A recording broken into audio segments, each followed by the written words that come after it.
The orientation hall of Galactic Academy Station 7 held 312 cadets on the first day of their second week. This was intentional.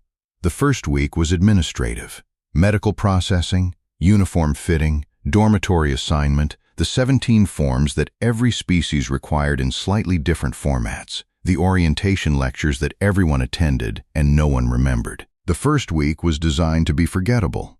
The second week was designed to be the opposite. The orientation hall itself contributed to this. It was built like an amphitheater, tiered seating curving down toward a presentation floor with a screen that took up the entire front wall, 12 meters high and 20 wide.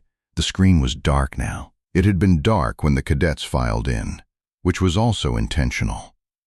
Instructor Vale had been running second-week orientation for 9 years and had learned that the dark screen did more psychological work than anything she could say before the footage started. She stood at the presentation floor and watched 312 cadets from 31 species arrange themselves in the tiered seating and felt the specific quality of their attention.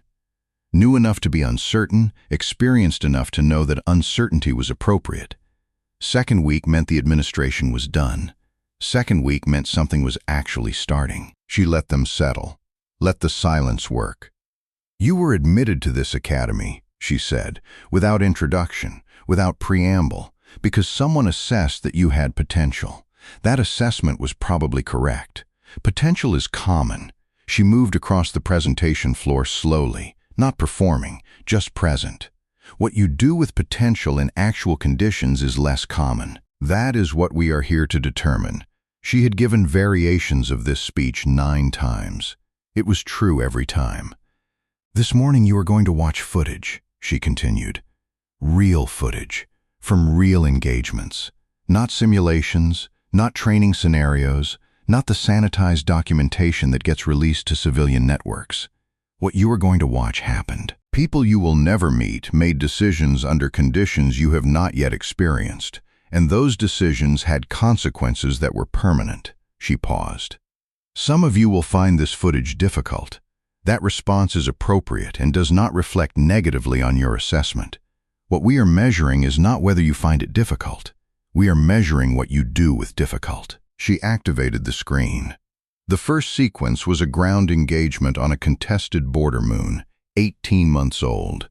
A Draven infantry unit pinned by crossfire in a terrain that offered no useful cover, their formation broken, communication disrupted, the footage from a fixed observation drone that had survived because it was too small to bother targeting. The Draven were good soldiers. They were also, in this footage, dying systematically because the crossfire angles made any movement from their position a terminal decision. Vale watched her cadets watch it. The Kelare in the third row had their secondary eyelids up, which among their species indicated maximum information processing. The Vorkai cluster near the center were doing the thing Vorkai did when stressed. Their secondary arms moving in small contained gestures they weren't aware of. The 2 Draven cadets in the upper tier were watching with the particular stillness of people who recognize something. The Draven unit in the footage found a solution at the 11-minute mark. It was not an elegant solution. It involved significant sacrifice and worked because the crossfire positions had a geometry problem that required someone to be in a specific and extremely exposed location to exploit.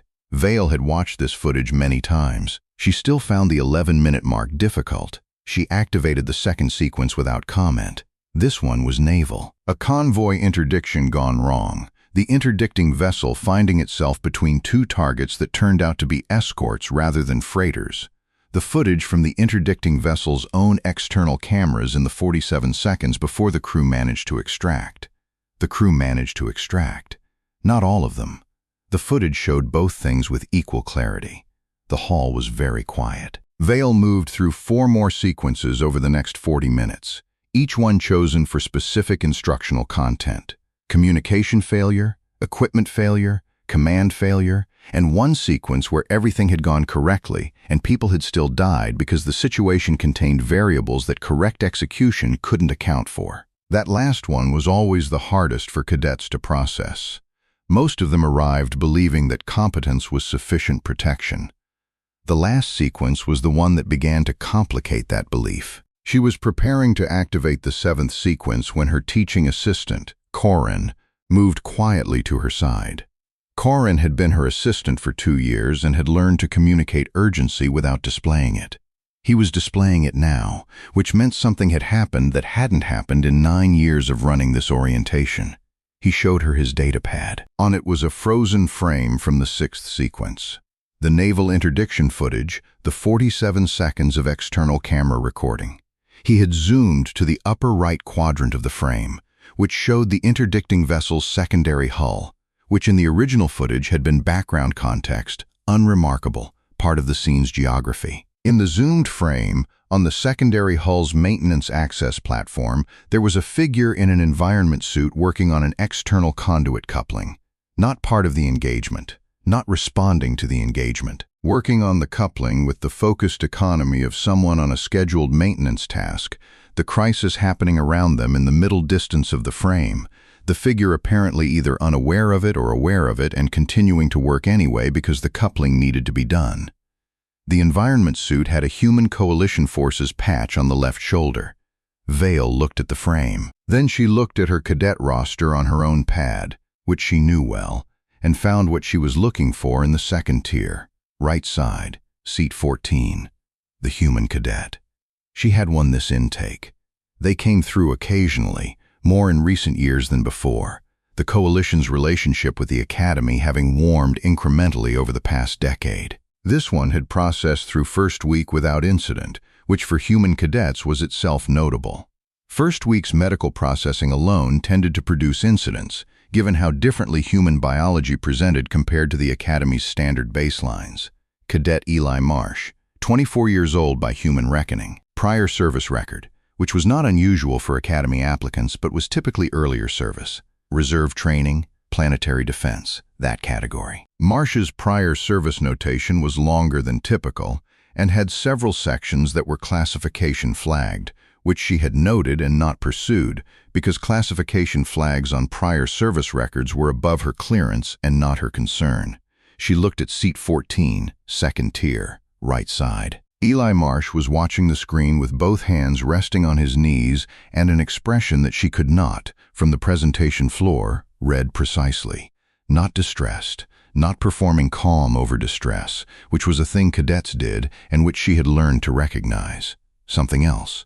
Something that she found, even from this distance, slightly difficult to categorize. She made a decision. "We're going to pause," she told the hall, which produced a collective shift in 312 cadets.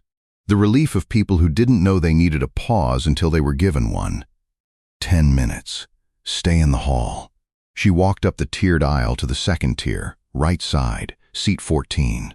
Marsh looked up at her approach. His eyes were dark, steady, with the quality she associated with people who had learned to make their face give away less than they were thinking. He was not a large human. Medium height, medium build, the kind of person who occupied exactly the space they occupied and no more. "Cadet Marsh," she said quietly, crouching to his level rather than standing over him.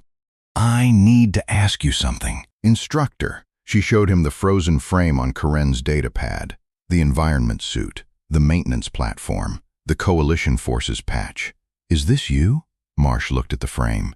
He looked at it for 3 seconds, which was longer than a no would have taken. "That's classified footage, instructor."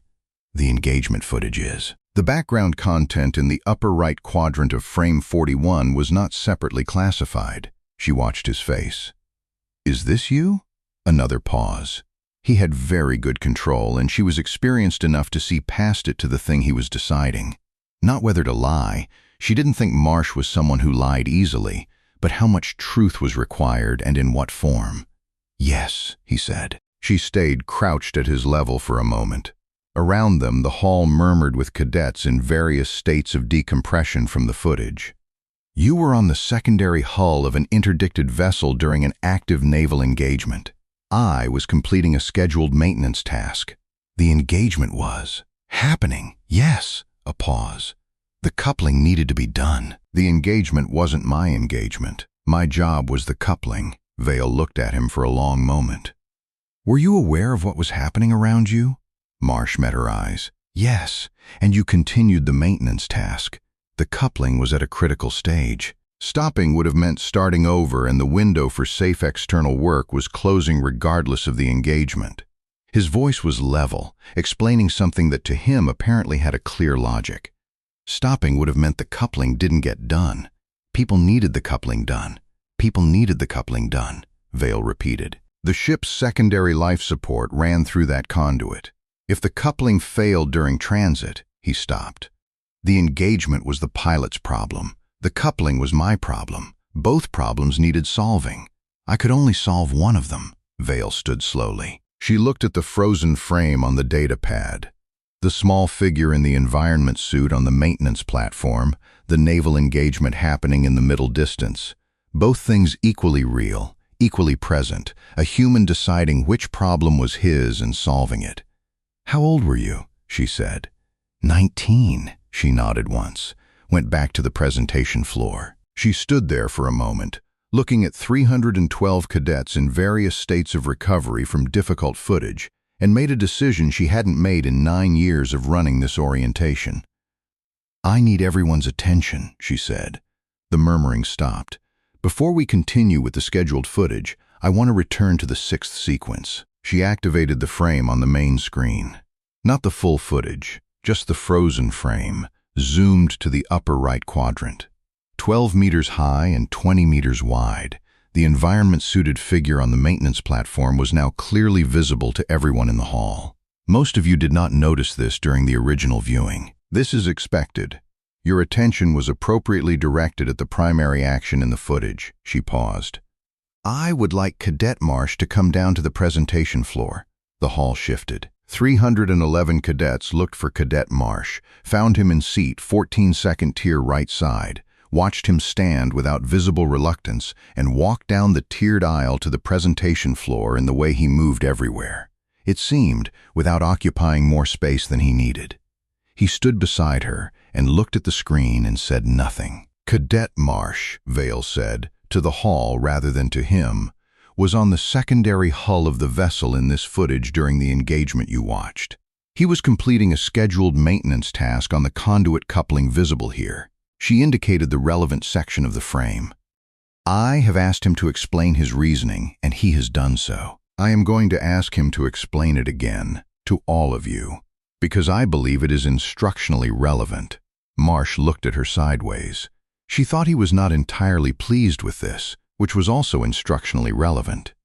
"Instructor, the coupling," she said.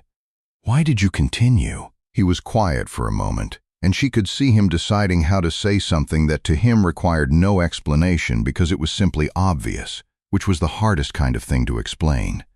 The coupling was at a stage where stopping would have made the work already done pointless, he said.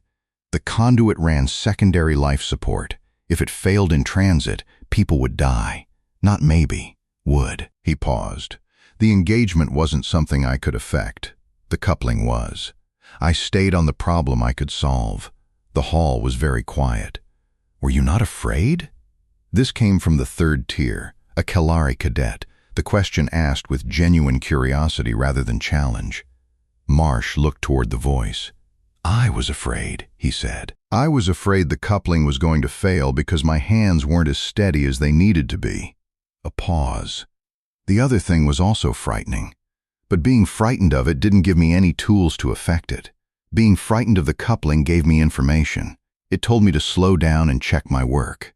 "You distinguished between useful fear and useless fear," Vale said. "I distinguished between my problem and not my problem," he paused. "Fear is just information. Like any other information, it's only useful if it's about something you can actually do something about." The Kalari cadet in the 3rd row had both sets of eyelids up now, which among their species indicated the highest tier of information processing. Several of the Vorkai cadets had gone completely still, their secondary arms quiet. Vale let the silence hold for a moment. Then she said, "Thank you, cadet," and Marsh went back up the tiered aisle to seat 14 and sat down with the same economy of movement as always, and the hall watched him go with a quality of attention that was different from before. She activated the 7th sequence. It ran for 18 minutes.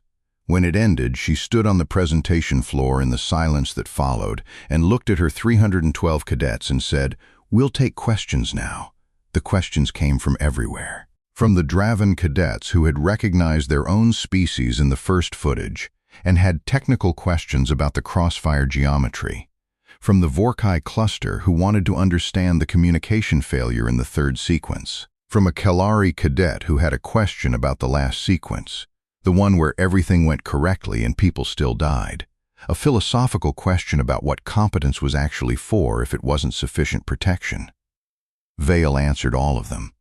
At the end, as cadets began filing out, she noticed several of them angling toward the second-tier right side on their way to the exits, stopping for a moment near seat 14. Not speaking necessarily, or speaking briefly, or just passing with a different awareness than before. Marsh accepted this with the same quality he brought to everything. Present, not performing, not retreating, just there.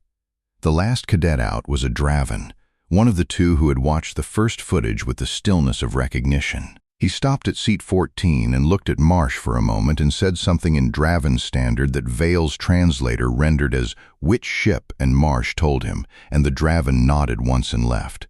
Vale stood on the empty presentation floor. Corin came down from the upper tier with his data pad. "Same footage next intake?" he asked. She looked at the dark screen, 12 meters high and 20 wide. At the upper right quadrant where a 19-year-old human had worked on a conduit coupling with a naval engagement happening around him because the coupling needed to be done and it was his problem and the other thing wasn't. "Same footage," she said. "New frame." She saved the zoomed image to the orientation file and closed the data pad and walked out of the hall into the academy corridor, where 312 cadets were moving toward whatever came next, carrying different things than they'd walked in with, which was the only measure of a morning that had gone the way it was supposed to.